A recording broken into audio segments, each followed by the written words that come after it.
Halo anak-anak tunas muda, apa kabar? Sehat-sehat semua ya?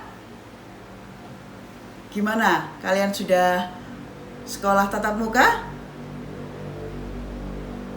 Puji Tuhan, bisa sekolah kembali tatap muka ya kalau yang sudah sekolah tatap muka. Ingat, kalian harus tetap hati-hati, tetap memakai masker, tetap patuhi protokol kesehatan dengan baik. Sering-sering cuci tangan dan tetap pakai masker ketika harus di sekolah. Kita sebelum belajar, kita akan berdoa lebih dahulu ya. Bu I meminta tolong Desi untuk berdoa. Silakan Desi. Teman-teman, sebelum kita memulai ibadah kita pada hari ini, mari kita berdoa terlebih dahulu. Tuhan Yesus, terima kasih pada hari ini Tuhan sudah mengumpulkan kami untuk memuji dan memuliakan nama Tuhan. Tuhan Yesus, kami bersyukur walaupun secara online, tapi kami bersyukur karena bisa memuji dan memuliakan nama Tuhan. Tuhan, kami serahkan ibadah kami dari awal, pertengahan hingga akhir ke dalam tangan Tuhan. Hanya ini doa dan harapan kami, hanya di dalam nama Tuhan Yesus Kristus kami sudah berdoa dan mengucap syukur. Amin. Amin. Terima kasih Desi. Bu I mau bertanya, apakah kalian percaya kalau Tuhan itu hebat? Pernahkah kalian mengalami kehebatan yang dari Tuhan itu? Coba ingat-ingat, kehebatan apa saja yang sudah Tuhan buat dalam hidup kalian. Dalam pelajaran ini, kita akan belajar tentang kehebatan Tuhan. Judul pelajaran ini adalah apa yang dikatakan Allah pasti terjadi. Dan bahan Alkitabnya diambil dari Lukas 1 ayat 39 sampai 45. Pendek ya, hanya 6 ayat. Dan ayat hafalannya diambil dari Lukas 1 ayat 45 bagian B. Yuk kita baca bersama-sama, kita buka Alkitab kita semuanya dan kita baca bersama-sama. Lukas 1 ayat 45 bagian B. Oke, 1, 2, 3. Sebab apa yang dikatakan kepadanya dari Tuhan akan terlaksana. Sekali lagi ya, ayat yang pendek ini kita baca bersama-sama. Sebab apa yang dikatakan kepadanya dari Tuhan akan terlaksana. Minggu lalu, sebenarnya kita sudah belajar tentang kehebatan Tuhan.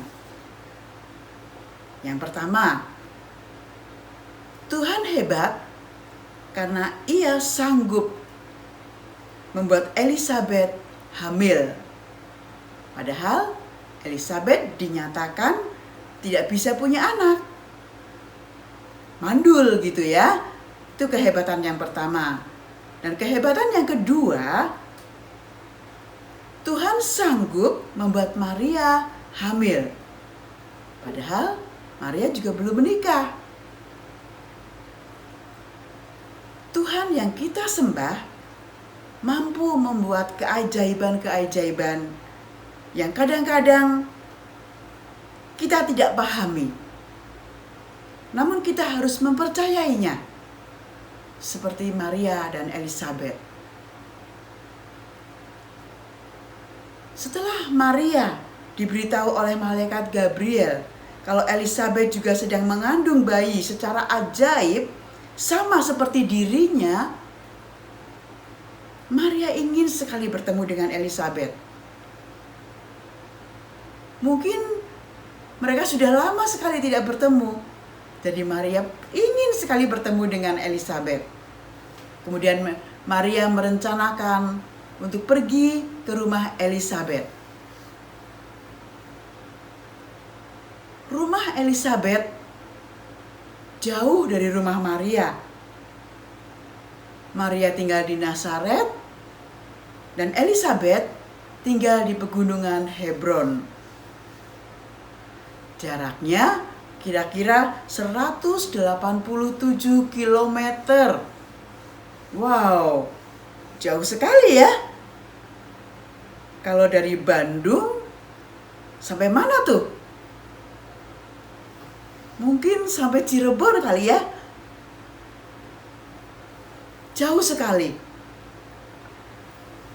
Maria pergi ke rumah Elizabeth dengan berjalan kaki. Ya, jalan kaki. Ada yang menafsirkan Maria jalan kaki selama 2 hari. 2 hari, ya. Capek banget pasti ya. Orang zaman dulu fisiknya kuat-kuat.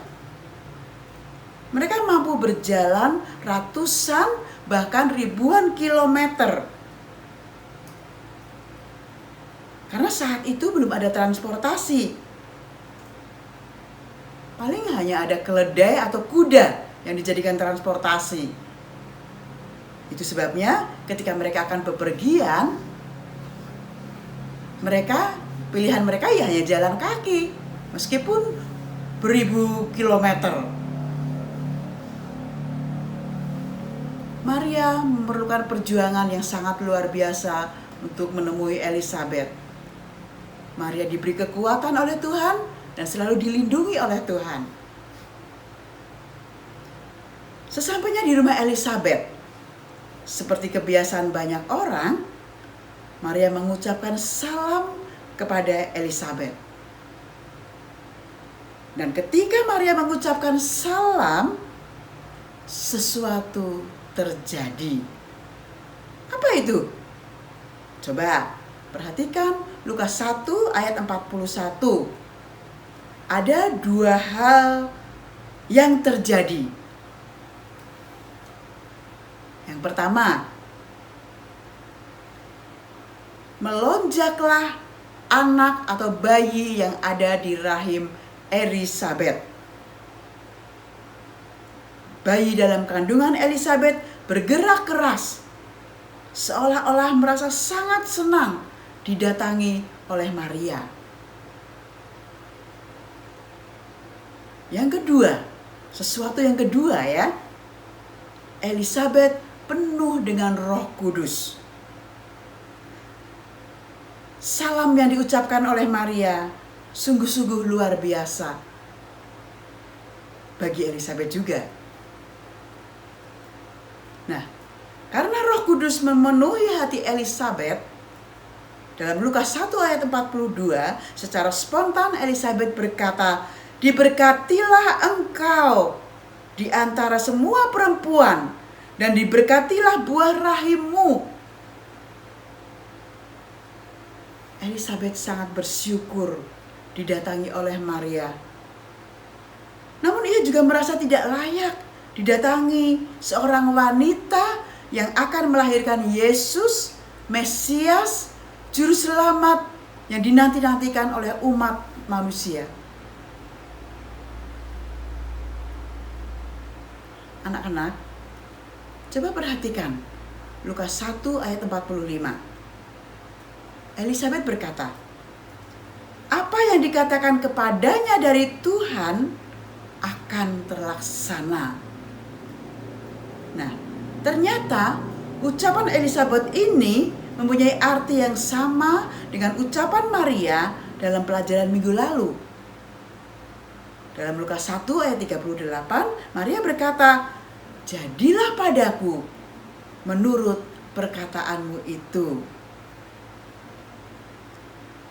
2 wanita yang dipenuhi Roh Kudus, yaitu Maria dan Elizabeth, mempunyai iman yang sama.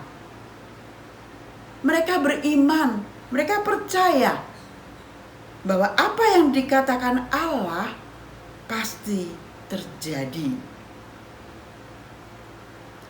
Maria percaya pada kata-kata Allah yang disampaikan malaikat Gabriel, kalau ia akan melahirkan Yesus, Mesias, Juru Selamat manusia.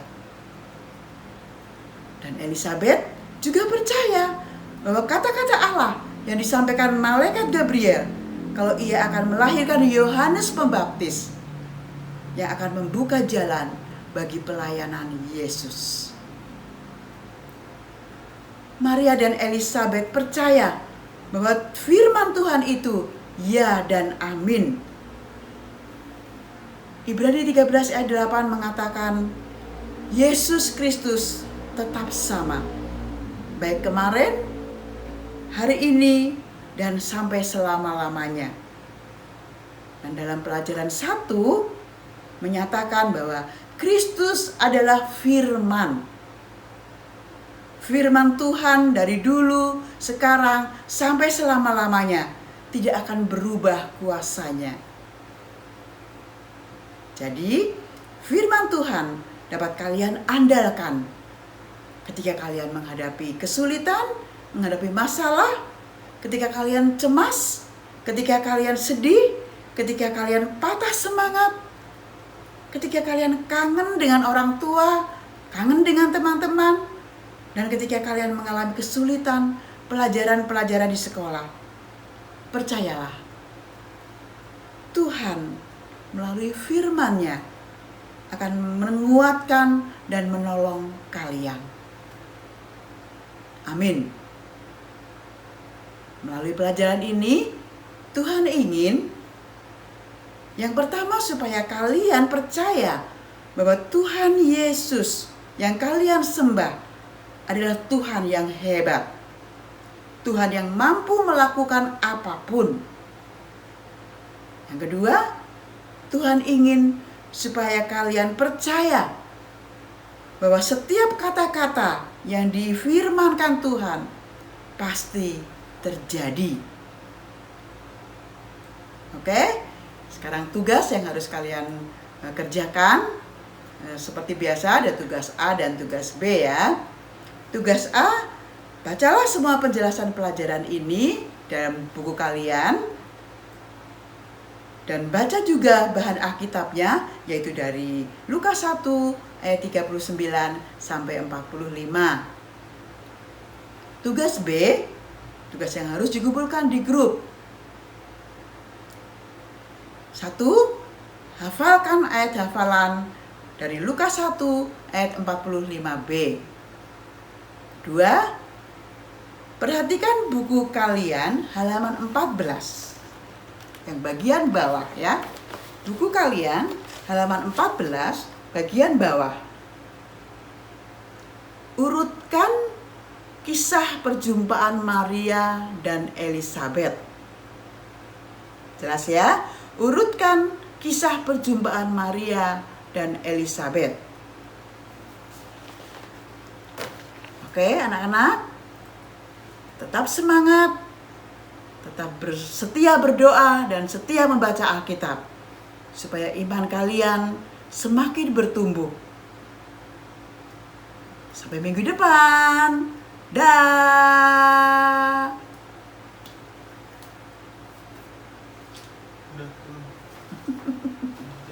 Dilayani. Yang biasa sama sendiri. Ya kan jauh.